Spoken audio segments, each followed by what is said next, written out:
ஃப்ரெண்ட்வுட்ஸ் மக்களுக்கு வணக்கம். இன்னைக்கு நம்மளோட நிகழ்ச்சியில யாரை பத்தி பேச போறோம் அப்படின்னா, இதுவரைக்கும் நாம நிறைய சினிமா செய்திகள் பேசியிருக்கோம். சினிமா நடிகர் நடிகைகளை பத்தி பார்த்திருக்கோம்.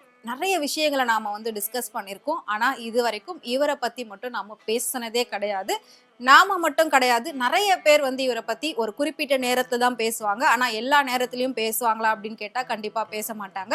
ஆனா இவர் சினிமாவுக்கு எவ்வளவு ஒரு முக்கியமான ஆளு அப்படிங்கிறது இப்போ நான் சொல்லக்கூடிய அந்த விஷயத்துல நீங்க பாத்தீங்க அப்படின்னா கண்டிப்பா உங்களுக்கு தெரிய வரும் அப்படின்னு நினைக்கிறேன்.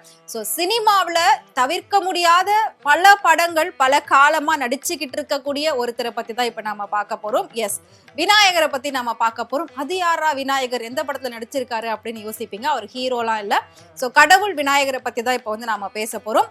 ஒரு சில காலகட்டங்களுக்கு முன்னாடிலாம் பாத்தீங்கன்னா நிறைய நாம கதைகள் கேட்டிருப்போம். சிவன் பார்வதி கதை, முருகன் கதை, ஐயப்பன் கதை, விநாயகர் கதை அப்படின்னு சொல்லி நாம கேட்டிருக்கோம். ஆனா கடவுளை நாம வழிபடுறது ஒரு போட்டோவோ இல்லாட்டி ஒரு சிலையாவோ தான் பார்த்து வழிபட்டிருக்காங்க பல காலகட்டங்களுக்கு முன்னாடி. ஒரு கடவுளுக்கு உயிர் கொடுத்தது அப்படின்னா அது சினிமாவில தான் அப்படின்னு நம்ம சொல்லலாம். சினிமாவில தான் நம்ம கடவுளை பத்தின நிறைய விஷயங்கள் கதையா நம்ம கண்ணால பார்த்து கத்துக்கிட்டு இருக்கோம்.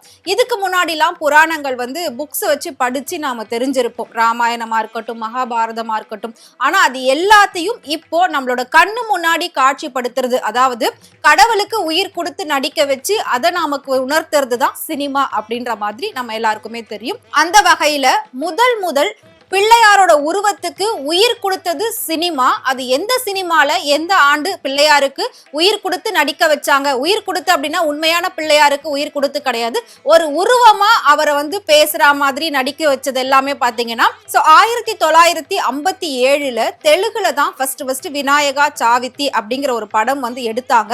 சோ விநாயகர் அந்த படத்துல உயிரா பேசுற மாதிரி உருவமா இருக்க மாதிரி எல்லாமே காட்டுவாங்க. சோ அந்த படத்துல NT ராமாராவ் நடிச்சிருப்பாரு. அதுக்கப்புறமா தமிழை பொறுத்த வரைக்கும் 1965 திருவிளையாடல் புராணம் அப்படிங்கிற படத்துல சிவாஜி கணேசன் அவர்களும் சாவித்ரி அவர்களும் சிவன் பார்வதி வேஷம் போட்டு நடிச்சிருப்பாங்க. சோ அதுல பிள்ளையார் முருகர் தன்னோட பசங்களா காட்டியிருப்பாங்க. அந்த ஞான பழம் யாருக்கு கிடைக்குமோ அப்படின்ற மாதிரி ஒரு விஷயம் ஒரு கதை அதுல வரும். சோ யார் இந்த உலகத்தை முதல்ல சுத்தி வராங்களோ அவங்களுக்கு தான் அந்த ஞான பழம் அப்படின்னு சொல்லி சிவன் சொல்லுவாரு. உடனே முருகர் உலகெல்லாம் சுத்துறதுக்காக கிளம்புவாரு. ஆனா விநாயகர் ரொம்ப ஈஸியா அம்மா அப்பாவை சுத்திட்டு நீங்க தான் என் உலகம் அப்படின்னு சொல்வாரு. அந்த கதையை அதுக்கு முன்னாடி வரைக்கும் நாம கேள்விப்பட்டிருப்போம், படிச்சிருப்போம். ஆனா ஒரு கதையா நம்ம பார்த்து கடவுள்களுக்கு உயிர் இருக்கா மாதிரி நம்ம பார்த்தது அந்த படத்துல தான். சோ அதுல இருந்து தான் ஒவ்வொருத்தருமே அந்த மாதிரி வேஷங்கள் போட்டு நடிக்க ஆரம்பிச்சாங்க. சோ சிவன் பார்வதி வேஷம் போடுறது, சிவன் எப்படி இருப்பாங்க அப்படின்றத நமக்கு கண்ணு முன்னாடி கொண்டு நிறுத்தினதுதான் இந்த சினிமா அப்படின்னே சொல்லலாம். அடுத்ததா விநாயகரை வச்சு 1972 ஒரு படம் பண்ணிருப்பாங்க. அதாவது அகத்திய முனிவர் தவம் பண்ணிருப்பாரு. பொன்னி நதிய ஒரு சொம்புல அடைச்சு வச்சு தவம் பண்ணிக்கிட்டு இருப்பாரு. காக்கா உருவத்துல விநாயகர் அந்த சொம்பை தட்டி விட்டுடுவாரு. அதுதான் இப்ப வரைக்கும் அகத்தியர் அருவி அப்படின்னு சொல்லிட்டு இருக்காங்க. சோ காக்கா அந்த தண்ணியை தட்டி விட்டதுனால அது மலைகள்ல அப்படியே கொட்டும். அதுதான் அருவியா மாறி இருக்கு. இப்ப வரைக்கும் நிறைய பேர் கேள்விப்பட்டிருப்பீங்க, அகத்தியர் அருவின்னு ஒரு அருவி இருக்கு. சோ அது பேர் வர்றதுக்கான காரணம் இதுதான் அப்படின்னு சொல்லுவாங்க. சோ அந்த மாதிரி விநாயகரோட திருவிளையாடல் அப்படின்னு சொல்லி அதுக்கப்புறம் ஒரு சில படங்கள் வர ஆரம்பிச்சது. அடுத்து 1984 பிள்ளையார் அப்படின்னே ஒரு படம் முழுக்க முழுக்க பிள்ளையாரோட கதையை வச்சு எடுத்திருப்பாங்க. அதுக்கப்புறம் 1996 ஊர்வசி ஒரு படம் நடிச்சிருப்பாங்க, வெற்றி விநாயகா அப்படின்னு சொல்லி. சோ அந்த கதையில விநாயகர் பத்தின நிறைய கதைகளும் நிறைய விஷயங்களும் இடம்பெற்றிருக்கும். முக்கியமா பாத்தீங்கன்னா திருச்சியில மலைக்கோட்டை விநாயகர் இருப்பாரு. அது எப்படி உருவாச்சு அப்படின்ற ஒரு கதையை தான் அந்த படத்துல சொல்லியிருப்பாங்க. சோ அந்த மாதிரி விநாயகரை தழுவி நிறைய படங்கள் சினிமாவில் எடுக்க ஆரம்பிச்சாங்க. இருந்தாலும் வேஷம் போட்டு எடுத்துட்டு இருந்தாங்க ஒரு சில காலகட்டத்துல. அதுக்கப்புறம் இன்னைக்கு வரைக்கும் 2025 வரைக்குமே சினிமாவுல நிறைய இடத்துல விநாயகர் உருவமா இல்லாம சிலையாவே காட்சி கொடுத்திருப்பாரு. சிலையாவே அந்த படத்துல நடிச்சிருப்பாரு. சோ அதுக்கு முக்கியமான ஒரு காரணம் நம்ம எல்லாருக்குமே தெரியும், முதன்மை கடவுள் விநாயகர் அப்படின்னு சொல்லுவாங்க. எவ்வளோ பெரிய கோவிலுக்குள்ள நாம போனாலும் முதல்ல இருக்கக்கூடிய கடவுள் வந்து விநாயகர் தான் இருப்பாரு. அதுக்கப்புறம் தான் அந்த கோவிலுக்கு சம்பந்தப்பட்ட சாமி உள்ள கருவறையில இருப்பாங்க. அந்த மாதிரி முதன்மை கடவுள் விநாயகர் அப்படின்றதுனால நிறைய படங்கள்ல அவரை வந்து டச் பண்ணிட்டு தான் அந்த படத்துக்குள்ளேயே போவாங்க. அந்த மாதிரிலாம் வந்து நிறைய சென்டிமெண்டான சீன் எல்லாம் இருக்கும். ஸோ விநாயகர் அப்படிங்கிறவரு கடவுள்கள்ல முக்கியமா தவிர்க்க முடியாத ஒரு கடவுள். பல பெயர் கொண்ட விநாயகர் வந்து இருக்காங்க. ஸோ அந்த மாதிரி ஒவ்வொரு இடத்துக்கும் ஒவ்வொரு விதமான கதைகள் இருக்கும், புராணங்கள் இருக்கும். அது எல்லாத்தையும் ஒவ்வொரு படத்துல ஒரு கதைகள் மூலம் நமக்கு சொல்லியிருப்பாங்க. ஸோ அதை தான் இப்போ வந்து நம்ம பார்க்க போறோம். முக்கியமா விநாயகர் நடிச்ச படங்கள் எவ்வளவு இருக்கு அப்படின்றத நம்ம பார்க்கலாம். சோ அதுல முதலாவதா பாத்தீங்கன்னா, அதாவது நான் சொன்ன இல்லையா 1996ல வெற்றி விநாயகா அப்படின்ற படம் வந்து எடுத்திருந்தாங்க. ஊர்வசி நடிச்சிருப்பாங்க. திருச்சி மலைக்கோட்டை விநாயகர் உருவான அந்த கதையை அந்த படத்துல சொல்லியிருப்பாங்க. அதுக்கப்புறம் பாத்தீங்கன்னா வேஷம் போட்டு எடுத்தாலாம் வந்து பெருசா ஒர்க் அவுட் ஆகல அப்படின்னு சொல்லி அந்த சிலையவே யூஸ் பண்ணி எடுத்திருப்பாங்க, போட்டோஸ் யூஸ் பண்ணி எடுத்திருப்பாங்க. சோ அந்த மாதிரி 29 வருஷம்க்கு அப்புறமா விநாயகர் அப்படின்னு சொல்லி ஒரு படம் வந்தது அப்படின்னா 2023ல நம்ம யோகி பாபு நடிச்ச படம் தான் யானை முகத்தவன் அப்படின்னு சொல்லி அந்த படம் பண்ணியிருப்பாரு. அதுல விநாயகர் பத்தின நிறைய விஷயங்கள் வந்து இடம்பெற்றிருக்கும். சோ அதுக்கப்புறம் நிறைய படங்கள்ல நிறைய பாடல்கள்ல விநாயகரை தழுவி எடுக்கப்பட்டிருக்கும். அது எல்லாத்தையும் இப்ப நம்ம பார்க்கலாம். சோ அதுல வந்து பாத்தீங்கன்னா முக்கியமா பல பெரிய பெரிய நடிகர்களுடைய படங்கள்ல விநாயகர் நிறையவே யூஸ் பண்ணியிருப்பாங்க. சோ சலங்கை ஒலி அப்படிங்கிற படத்துல வந்து கமல்ஹாசன் மிகப்பெரிய ஒரு நடன கலைஞரா இருப்பாரு. அதுல அவர் நடன கலைஞர் நடராஜர் முன்னாடி ஆடுறதை விட விநாயகர் சிலைக்கு முன்னாடி ஒரு டான்ஸ் வந்து பண்ணிருப்பாரு. அது வேற லெவல்ல ஹிட் ஆயிருக்கும். சோ அதுலயுமே மிகப்பெரிய ஒரு விநாயகரை யூஸ் பண்ணிருப்பாங்க. அடுத்ததா ரஜினி படம் பாஷா படத்துல பாம் வந்து எங்க இருக்கு அப்படின்னு சொல்லி தேடுவாங்க. அதுல மிகப்பெரிய ஒரு பிரம்மாண்ட விநாயகரை காட்டியிருப்பாங்க. அடுத்ததா சூப்பர் ஸ்டார் படத்திலேயே முத்து படத்துல பாத்தீங்கன்னா இன்ட்ரோ சாங் முன்னாடி அவர் விநாயகரை கும்பிட்டுட்டு போற மாதிரியான ஒரு சீன் வந்து வந்திருக்கும். சோ அதுக்கப்புறம் படையப்பா படத்துல பாத்தீங்கன்னா முழுக்க முழுக்க முருகர் கோவில்ல தான் அந்த பஞ்சாயத்து நடக்கிற மாதிரி வந்து சீன்ஸ் எல்லாம் காட்டுவாங்க. அது முருகர் சாட்சியாதான் அப்படின்னு சொல்லி அந்த படத்திலேயே நிறைய முருகர் பேரை உச்சரிப்பாங்க.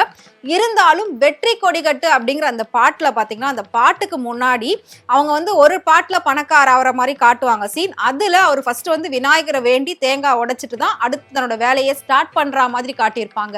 சோ அதுக்கப்புறம் நம்ம தளபதி விஜயோட நிறைய படங்கள்ல விநாயகர் வந்து நடிச்சிருக்காரு அப்படின்னே கண்டிப்பா சொல்லலாம். சோ அப்படி அவர் நடிச்ச அத்தனை படங்களுமே மிகப்பெரிய வெற்றியா தான் தளபதிக்கு அமைஞ்சிருக்கு. அதுல முக்கியமான முதல் படம் எது அப்படின்னு கேட்டீங்கன்னா துள்ளாத மனமும் துள்ளும். அதுல ரோஜா தோட்டம் மாதிரி இருக்கும். சின்னதா அந்த ரோஜா செடிகளுக்கு நடுவுல ஒரு விநாயகர் போட்டோ வச்சு தினம் தினம் அதுக்கு அந்த பூவை வச்சு வந்து வேண்டுவாரு. அவ்வளோ அழகா அந்த விநாயகர் கிட்ட வந்து பேசுவாரு. அந்த அளவுக்கு அந்த படம் வந்து விநாயகர் கூட ரொம்பவே டச் ஆயிருக்கும். சோ விஜய் அந்த படத்துல விநாயகர் கூடவே ரொம்பவே டச்சிங்கா பேசுற மாதிரி சீன்ஸ் எல்லாம் வந்திருக்கும். கண்டிப்பா அதை வந்து நம்மளால யாராலையுமே மறக்கவே முடியாது. சோ அதுக்கப்புறம் நம்ம எல்லாருக்குமே ரொம்ப பிடிச்ச படம் இப்ப ரீரிலீஸ் ஆகியுமே 100 கோடி வசூல் பண்ண ஒரே படம் அப்படின்னா நம்ம தளபதியோட கில்லி படம் மட்டும்தான். அதுல லைட் ஹவுஸ்ல இருந்து த்ரிஷாவோட சேர்ந்து வந்து குதிப்பாரு. அப்போ விநாயகர் ஊர்வலம் நடந்திருக்கும். அதாவது விநாயகர் சதுர்த்தி அந்த செலிப்ரேஷன் நடந்திருக்கும். அந்த ஊர்வலத்துல விநாயகரை வந்து பார்த்துட்டு ஒரு சல்யூட் அடிச்சுட்டு அப்படியே ஜம்ப் பண்ணுவாரு. சோ அது மட்டும் இல்லாம தான் எங்க இருக்கோம் அப்படின்றதையுமே ஃப்ரெண்டு கிட்ட போன்ல வந்து சொல்லுவாரு. விநாயகரோட ஊர்வலத்துல நான் அப்படியே கலந்துட்டேன் அப்படின்ற மாதிரி சொல்லியிருப்பாரு. சோ அடுத்ததா பல கோடி செலவுல அதாவது மிகப்பெரிய பட்ஜெட்ல எடுக்கப்பட்ட ஒரு படம் வந்து பாகுபலி. அந்த படத்துலயும் பாத்தீங்கன்னா விநாயகரை மிகப்பெரிய பிரம்மாண்ட விநாயகரா காட்டியிருப்பாங்க. அதுலயும் ஒரு சீன்ல வந்து விநாயகர் இருப்பாரு. சோ இவ்ளோ படங்கள்ல வந்து நிறைய விநாயகர் நம்ம வந்து பார்த்திருப்போம். இன்னும் நிறைய படங்கள்ல அவர் வருவாரு. பட் நான் வந்து நமக்கு நினைவுல இருக்கக்கூடிய ஒரு சில படங்களை மட்டும்தான் எடுத்து சொல்லியிருக்கேன். முக்கியமா சென்டிமெண்டல் சீனுக்கு தான் விநாயகரை யூஸ் பண்ணி பண்ணுவாங்களா அப்படின்னு கேட்டா கிடையாது. வடிவேலோட படங்கள் வடிவேல் நடிச்ச ஒரு சில படங்கள்ல காமெடி சீன்ஸ்லயுமே விநாயகரை வந்து யூஸ் பண்ணிருப்பாங்க. அதாவது வடிவேல் வந்து விநாயகர் கிட்ட வேண்டுற மாதிரியான ஒரு சில சீன்ஸ் எல்லாம் இருக்கும். அப்பனே விநாயகா இன்னைக்கு எனக்கு பிறந்த நாள். அதுவுமே நம்மளால மறக்கவே முடியாது. அதுல வடிவேல் வந்து 2-3 படங்கள்ல 2-3 இடத்துல விநாயகரை தான் வந்து வேண்டிட்டு போற மாதிரி வந்து சீன்ஸ் எல்லாம் காட்டியிருப்பாங்க. அதுவும் காமெடி கலந்திருக்கும். பார்க்க சூப்பரா இருக்கும். சோ இந்த மாதிரி படங்கள்ல சீன்ஸ்ல தான் விநாயகர் யூஸ் பண்ணாங்களா அப்படின்னு கேட்டா கண்டிப்பா கிடையாது. விநாயகருக்காக நிறைய பக்தி பாடல்கள் இருக்கு. இருந்தாலும் சினிமா படத்திலேயே விநாயகருக்காகவே ஒரு சில பாடல்களை இயக்கியிருக்காங்க.